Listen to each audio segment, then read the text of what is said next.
12절부터 14절 말씀은 조금 있다가 한꺼번에 다 설명하기로 하고요. 15절에 있는 말씀을 먼저 보시면 그런즉 어찌하리요 우리가 법 아래에 있지 아니하고 은혜 아래에 있으니 죄를 지으리요 그럴 수 없느니라 이렇게 얘기하죠. 어제 이야기랑 똑같은 얘기 중에 하나인데 우리가 율법으로 인해서 살아가는 존재가 아니라 은혜로 살아간다 그랬잖아요. 이제 율법이 들어오기 전에는 죄가 죄인 줄을 몰랐다 그랬어요.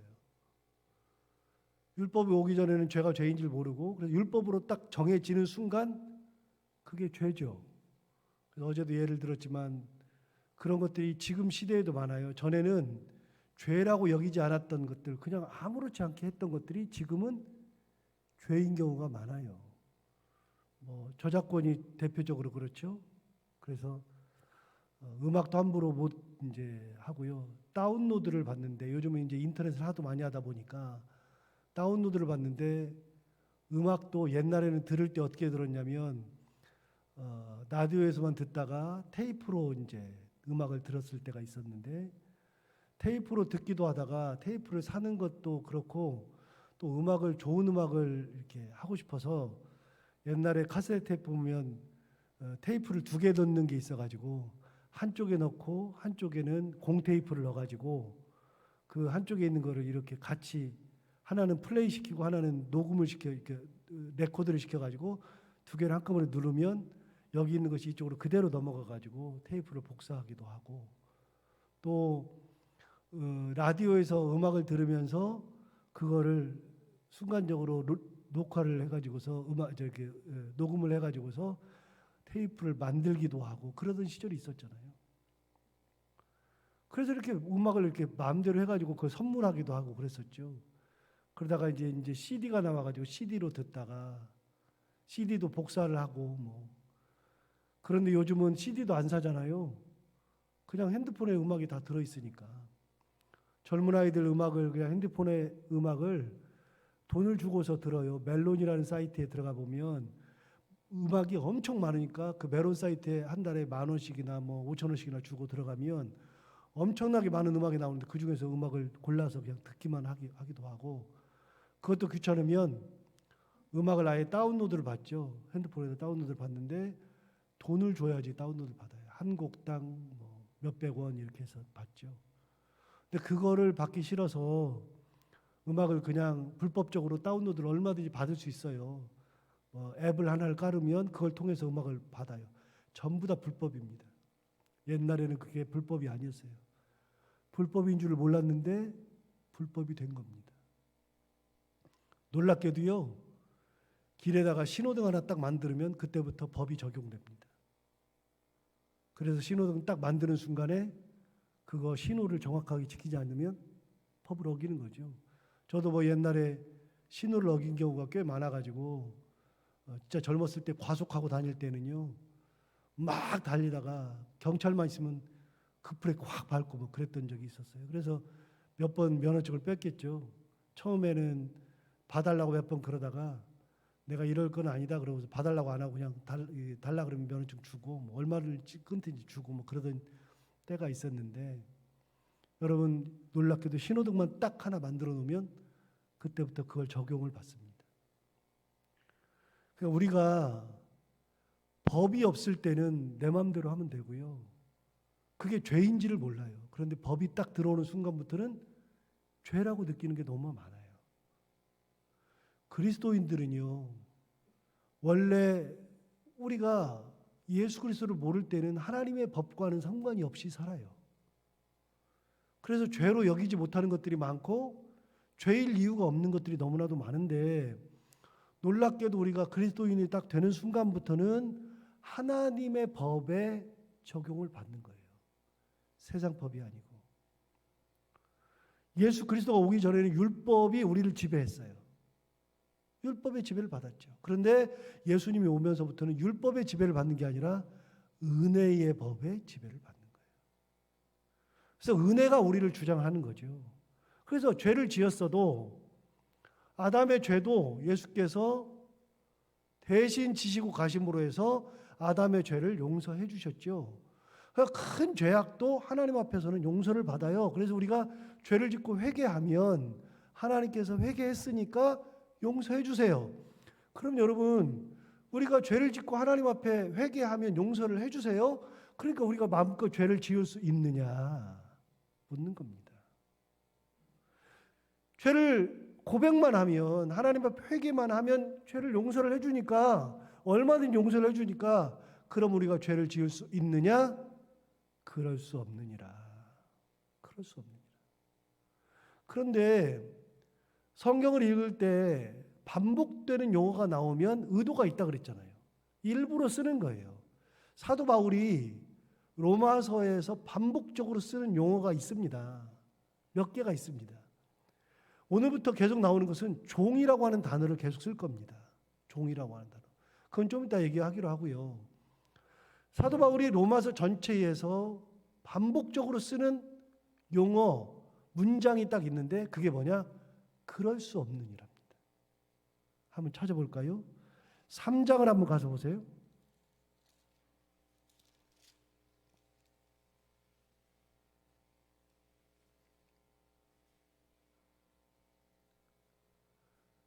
자, 3장 3절을 보시면 어떤 자들이 믿지 아니하였으면 어찌하리요? 그 믿지 아니함이 하나님의 미쁘심을 패하겠느냐? 그럴 수 없느니라. 이렇게 딱 나오죠.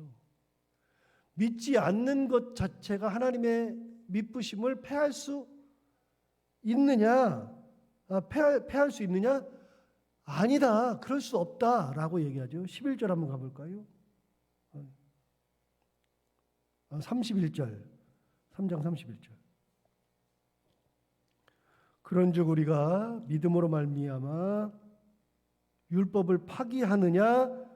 그럴 수 없느니라. 또 나오죠. 여러분, 믿음으로 말미암아 율법을 파기하느냐? 항상 물어보는 거예요. 물어보고 답이 뭐냐? 그럴 수 없느니랍니다. 그래서 3장 31절에 나오는 거는 뭐냐면, 여러분, 우리가 믿으면 율법과 믿음을 얘기할 때 제가 그런 얘기 했잖아요. 여러분, 율법이라고 하는 것이 우리를 주장하고 율법이 우리를 이렇게 이끌어 간다고 생각하는데, 믿음이 오면서부터 율법이 뒤로 밀려요. 구원받을 때 율법이 앞서 있는 게 아니라 믿음이 우리를 구원시킨다고요. 근데 믿음이 구원시키니까 우리는 믿으면 돼. 율법은 안 지켜도 돼. 그러니까 믿음이 먼저고 우리가 믿음으로 구원받으니까 율법을 그러면 없애버리느냐, 폐기하느냐, 지키지 않아도 되느냐? 그럴 수 없느니라. 여러분, 믿으면 믿을수록, 믿음이 있으면 있을수록 율법은 더 지키는 겁니다. 굉장히 중요한 겁니다. 여러분, 신앙생활을 하는 우리가 믿음이 있으니까 믿으면 다 돼. 믿으면 천국 가지. 그러면은 믿으니까 그 다음부터는 내 마음대로 막 그냥 이렇게 살고 저렇게 하고 범죄하고 그러면 돼요? 그럴 수 없느니라. 여러분, 믿으면 믿음이 강하면 강할수록, 은혜가 있으면 있을수록 더 하는 겁니다. 구원 받았으니 예배를 더 드리는 거고, 믿음으로 구원 받았으니 은혜를 더 나누는 거고. 그래서 여러분, 은혜를 안 나눠도 돼요. 굳이 낮아지지 않아도 돼요. 낮아지라고 했지만 안 그래도 돼요. 구원은 그걸로 받는 게 아니니까요. 또 믿음으로 구원 받았으니까 헌금을 안 해도 돼요. 남을 섬기지 않아도 돼요. 그것이 구원의 요건은 아니에요. 그런데 믿음이 있어서 구원 받고 나니까 더 섬기는 겁니다. 섬겨야 구원받는 게 아니라 믿음으로 구원받은 은혜에 감사하다 보니 하나님의 말씀을 더 따르는 겁니다. 순종하게 되고, 더 나누게 되고, 더 헌금하게 되고, 더 사랑하게 되고. 얘기하잖아요. 우리가 믿음으로 말미암아 율법을 파기하느냐? 그럴 수 없느니라. 사도 바울이 그럴 수 없다는 표현을 계속합니다. 아까 6장을 갔는데 6장을 다시 넘어가서요. 6장 2절에서도 어제 봤는데 1절 2절을 보시면 이렇게 되어 있습니다. 6장 1절 2절. 그런즉 우리가 무슨 말을 하리요? 은혜를 더하게 하려고 죄에 거하겠느냐? 그럴 수 없느니라. 또 나오죠. 계속해서 나옵니다. 7장 한번 가볼까요? 7장.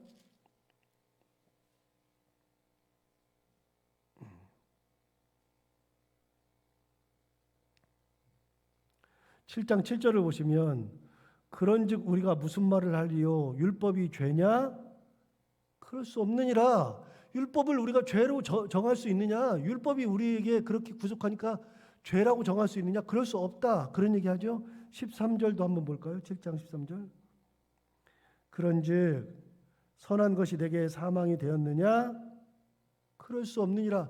여러분, 사도 바울이 그럴 수 없다는 표현을 로마서를 통해서 계속합니다. 9장도 가보면 9장 14절도 그렇고요. 11장 1절, 11장 11절. 다시 한번 가볼까요? 9장 14절 한번 가볼까요? 9장도 마찬가지예요. 그런즉 우리가 무슨 말을 9장 14절 그런즉 우리가 무슨 말을 하리요? 하나님께 불의가 있느냐? 그럴 수 없느니라. 11장도 가보시면 11장 1절 그러므로 내가 말하노니 하나님이 자기 백성을 버리셨느냐? 그럴 수 없느니라. 11절 그러므로 내가 말하노니 그들이 넘어지기까지 실족하였느냐? 그럴 수 없느니라. 여러분, 사도 바울의 표현 중에 로마서에서 그럴 수 없다는 표현을 계속하는 이유는 뭐냐면요, 사람들이 사도 바울이 이런 얘기를 하면 꼭 극단적으로 생각하는 거예요. 믿음이 우리를 구원한다 그러면 율법을 파기하느냐? 아니, 오해하지 마. 그럴 수 없어. 선한 것, 그것 하나님이 그 선함을 가지고 있으니 그 선함으로 다 용서해 주니 그러니까 죄를 지어도 되느냐?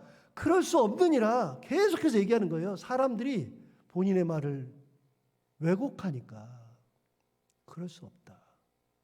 분명하게 얘기하는 겁니다. 그래서 오늘 본문도 마찬가지 얘기를 하는 겁니다. 오늘 본문에 이제 6장 15절 오늘 본문에 있는 얘기. 그런즉 어찌하리요? 우리가 법 아래에 있지 아니하고 우리의 은혜 아래에 있으니 죄를 지으리요? 그럴 수 없느니라 얘기하잖아요. 여러분, 은혜 안에 있으면 은혜로 용서가 되니까 죄를 범해도 돼요? 그럴 수 없느니라. 안 돼요. 하나님의 은혜 안에 있으면 있을수록 죄는 더 안 짓는 거예요. 그게 우리를 구속하기 때문에 죄를 안 짓는 게 아니라 은혜 아래 있기 때문에 죄를 안 짓는 거예요. 자발적으로 죄 가운데 거하지 않는 거예요. 옛날에는 맞으니까 심판이 있으니까 두려워서 죄를 안 짓는다면 은혜 가운데 사는 사람들은 두려워서 죄를 안 짓는 게 아니라 하나님의 은혜에 감사해서 저절로 안 짓는 거예요. 저절로 멀리 하는 거예요. 그래서 심판이 두려운 게 아니에요. 우리는 심판을 두려워할 필요가 하나도 없어요. 하나님 앞에 섰을 때는요, 심판을 두려워할 필요가 하나도 없어요. 은혜 가운데 있는 우리는 심판이 두려운 게 아니라 감사함으로 하나님의 은혜 가운데 거하는 거예요. 그런데 이게 있어요.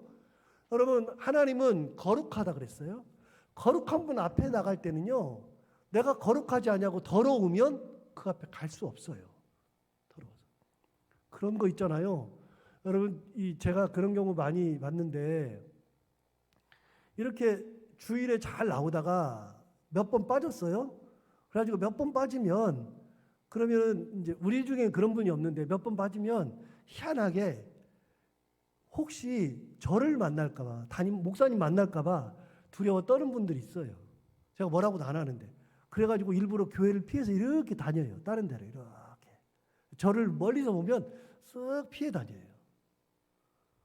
그리고 혹시 죄를 지으면 이렇게 나쁜 짓을 하면 저를 보면 왠지 두려워요. 내가 뭐라고도 안 해요. 스스로 피하는 거예요. 우리가 하나님 앞에 죄를 지으면요, 스스로 그 앞에 나갈 수가 없어요. 더러운 걸 가지고 갈 수가 없어요. 거룩하신 하나님 앞에.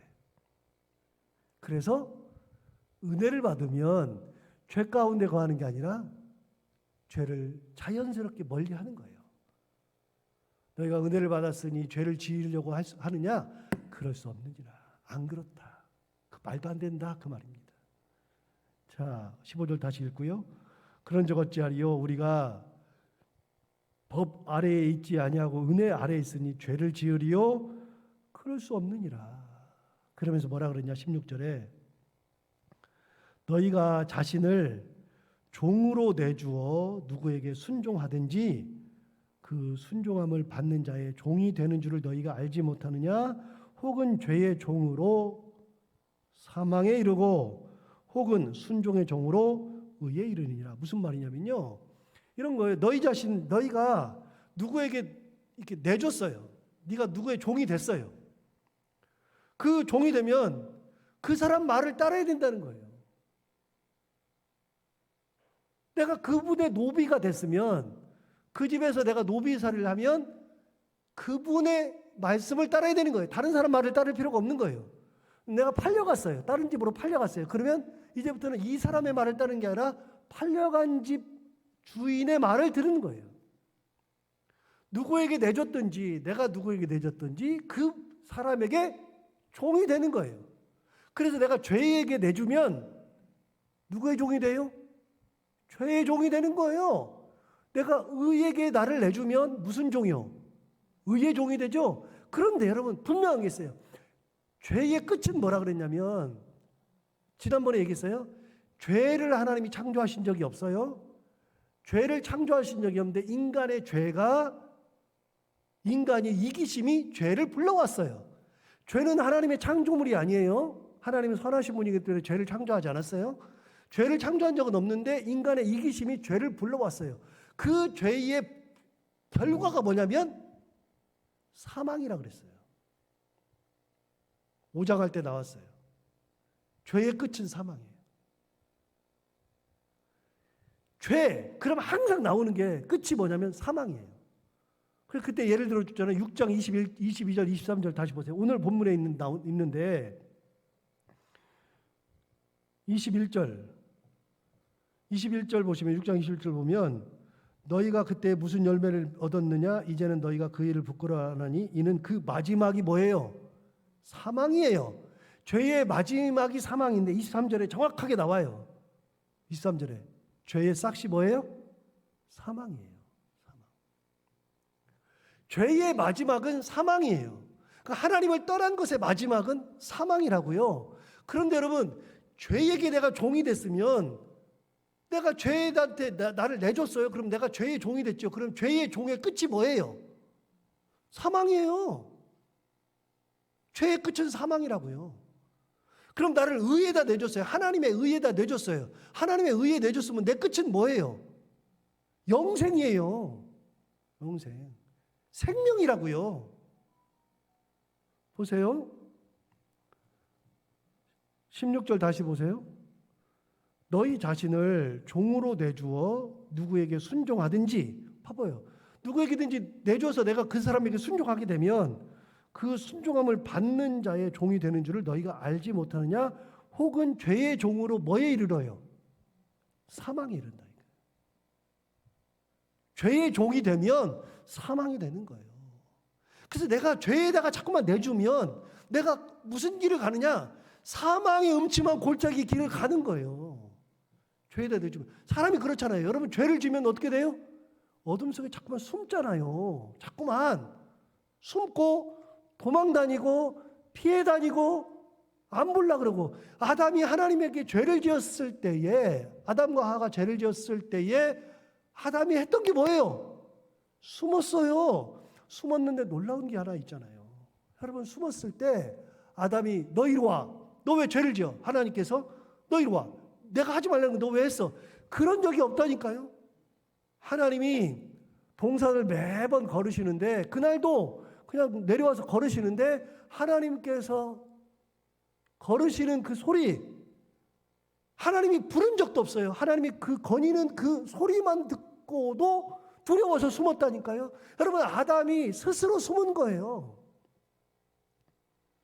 죄의 길을 가는 거예요. 죄에게 내주면 어둠의 길을 가는 거예요. 사망의 길을 가는 거예요. 왜요? 죄의 끝이 뭐라고요? 사망이라고요.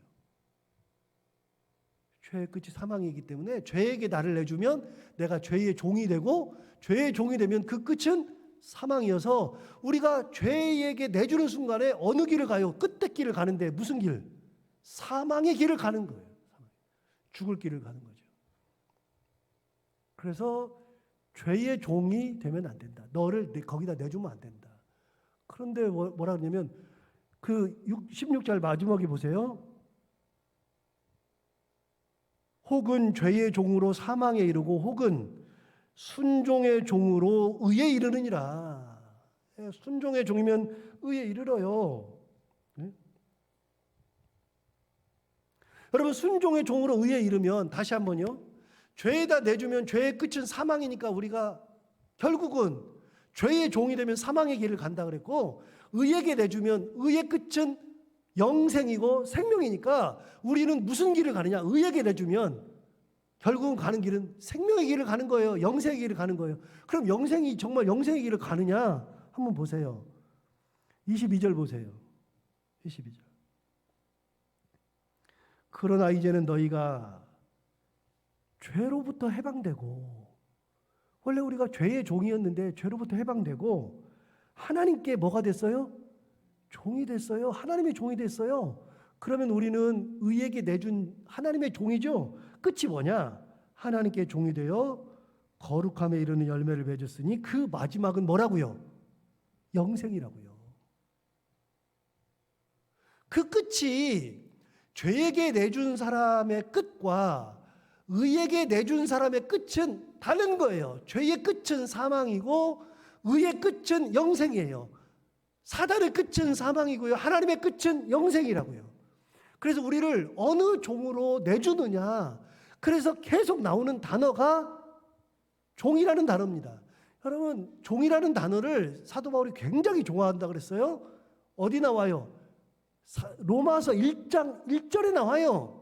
빌립보서 1장 1절에 나와요. 여러분, 편지를 할 때마다 사도 바울이 쓰는 용어가 뭐냐면 하나님의 종이라 그랬어요. 로마서 1장 한번 가보세요.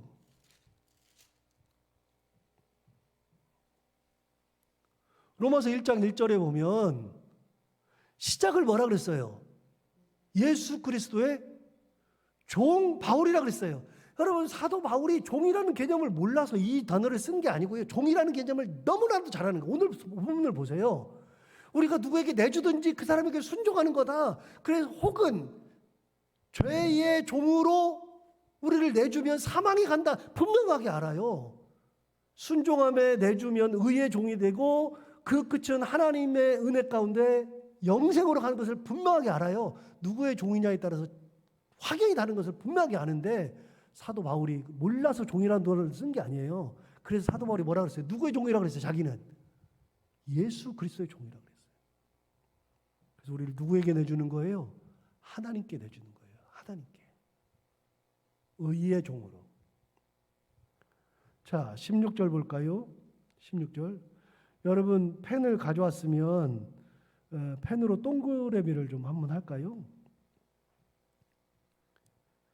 자, 어디다가 하냐면 종이라고 하는 단어에만 쓰는 거예요. 종이라고 하는 단어. 자, 동그라미를 종에다 하세요. 너희 자신을 16절 종으로 내주어 누구에게 순종하든지 그 순종함을 받는 자의 종이 되는 줄을 너희가 알지 못하느냐. 혹은 이때는 이제 죄의 종으로 사망에 이르고 혹은 순종의 종으로 의에 이르느니라. 17절 하나님께 감사하리로다. 너희가 본래 죄의 종이에요. 우리는 본래 죄의 종이더니 너희에게 전하여 준 바 교훈의 본을 마음으로 순종하여 죄로부터 해방되어 의에게 종이 되었느니라. 우리는 신분이 변한 거예요. 신분 세탁한 거예요. 원래는 우리 누구 종이에요? 죄의 종이에요. 범죄했기 때문에 죄의 종인데 우리는 누구의 종으로 바뀌었어요? 의의 종으로 바뀐 거예요. 19절 너희 육신이 연약함으로 내가 사람의 예대로 말하노니 전에 너희가 너희 지체를 부정과 불법에 내주어 불법에 이른 것 같이 이제는 너희 지체를 의에게 종으로 내주어 거룩함에 이르라. 이제는요 의에게 종으로 내줬으니까 의의 끝은 하나님은 거룩하니까 너희도 뭐 어떻게 살으라고요? 거룩함에 이르라고요. 거룩함에 이르라. 20절 너희가 죄의 종이 되었을 때에는 의에 대하여 자유로웠느니라. 너희가 그때 무슨 열매를 얻었느냐? 이제는 너희가 그 일을 부끄러워하나니 이는 그 마지막이 사망입니다. 아까 그 얘기죠. 죄의 종일 때는 열매를 맺었는데 무슨 열매를 맺었어요? 사망의 열매를 맺었다고요. 자, 22절. 그러나 이제는 너희가 죄로부터 해방되고 하나님께 뭐가 됐어요? 종이 되어 거룩함에 이르는 열매를 맺었으니 그 마지막은 영생이라. 여러분, 사도 바울이 이 짧은 본문 안에서 종이라는 표현을 계속 쓰는데 죄의 종, 의의 종, 하나님께 종이라고 하는 표현을 계속 쓰는 이유가 뭘까요? 우리가 누구에게 내주든지 거기에 순종하면서 살아가야 하는 거예요. 누구에게든지. 그래서 우리는 하나님께 종이 되었으므로 원래 우리는요 하나님의 종이 아니라 죄의 종이었어요. 그런데 예수님으로 인해서 의의 종으로 바뀐 걸 뿐이에요. 그러면 바뀌었으니 어떻게 살아라고? 아까 나왔죠? 거룩함에 이르라. 그 얘기가 12절부터 나오는 거예요. 12절부터. 아까 내가 일괄적으로 다시 설명한다고 그랬죠. 12절 다시 보세요. 그러므로 너희는 죄가 너희 죽을 몸을 지배하지 못하게 하여 몸의 사욕에 순종하지 말아라. 죄가 너희 몸을 지배하게 하지 말아라. 죄가 너희 몸을 지배하면 너희가 몸의 사욕에 순종한다. 개인적인 욕심에 사욕에 순종해요. 막. 그래서 이득 보려고 뭐 사람을 아프게도 하고 뭐 사기도 치고 자기 욕심 채운다고 강간도 하고 뭐 별짓을 다 하는 거예요. 그 사욕에 순종하지 말아라. 13절 또한 너희 지체를 불의의 무기로 죄에게 내주지 말아라. 우리 몸을 죄에게 내주면 안 된다는 거예요. 안 된다. 죄랑 우리랑은 빠이빠이예요. 빠이빠이. 의에게 내준 거예요. 하나님께. 우리는 거룩하게 살아야죠. 13절 다시 보세요. 기가 막힌 말을. 또한 너희 지체를 불의의 무기로 죄에게 내주지 말고 오직 너희 자신을 죽은 자 가운데서 다시 살아난 자 같이 하나님께 드리며 너희 지체를 의의 무기로 하나님께 드리라. 우리를 누구한테 드리라고요? 하나님 앞에 드리라고요. 의의 종, 의의 지체가 되었으므로 하나님 앞에 드려라. 이게 오늘 말씀이죠. 자, 23절 읽고 마칠까요? 23절 정확한 말을 했어요. 죄의 싹슨 사망이요 하나님의 은사는 그리스도 예수 우리 주 안에 있는 뭐라고요?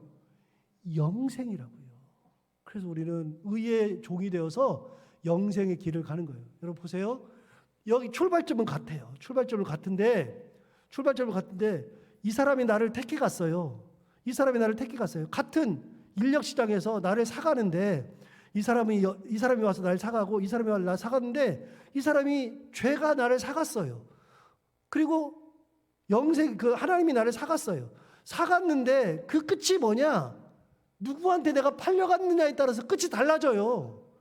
그리고 내가 누구한테 오늘 고용되느냐, 내가 누구한테 내 몸을 내주느냐에 따라서 끝이 달라요. 내가 죄한테 내주면 사망의 끝을 가는 거고요. 하나님 앞에 내주면 영생으로 가는 거예요. 그래서 가는 길이 달라요. 우리는 어떤 길을 가느냐? 우리는 영생의 길을 가는 거예요. 의의 길을. 죄를 멀리하는 거예요. 버리고 하나님 앞에 너의 몸을 드리라. 사도 바울 그 얘기하죠. 오늘 죄의 종이던 우리가 의의 종으로 바뀌어서 하나님의 은혜 가운데에서 다시 태어났으므로 우리 몸을 하나님 앞에 드리고 하나님의 은혜 가운데 살아가는 귀한 신앙생활하는 저희들 모두가 다 되기를 바랍니다. 기도하겠습니다. 하나님 아버지 감사합니다. 오늘도 귀한 말씀으로 우리를 깨우쳐 주시고 은혜 주셔서 감사합니다. 이 말씀을 들은 것처럼 하나님 아버지 우리가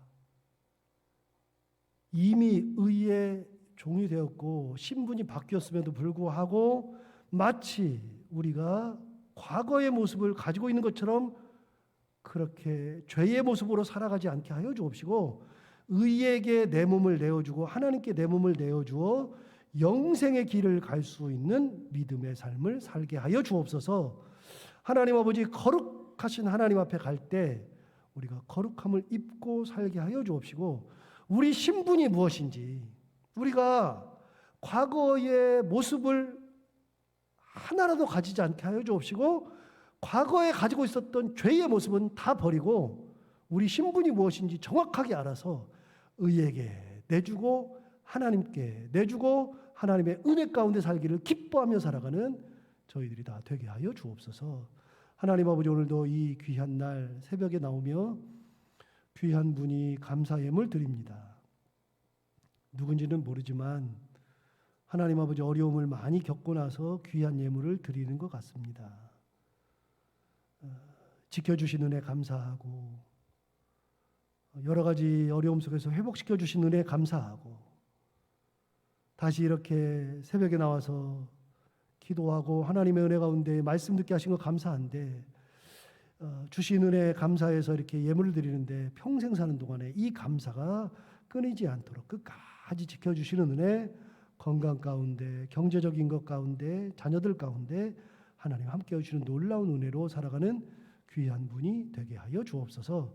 하나님 아버지, 오늘도 하루를 살아갈 때 이 말씀을 기억하며 살게 하여 주옵시고, 해야 되는 것들 기쁨으로 잘 감당하고 만나는 분들과 함께 웃고 행복한 하루가 되게 하여 주옵소서. 예수님 이름으로 기도하옵나이다.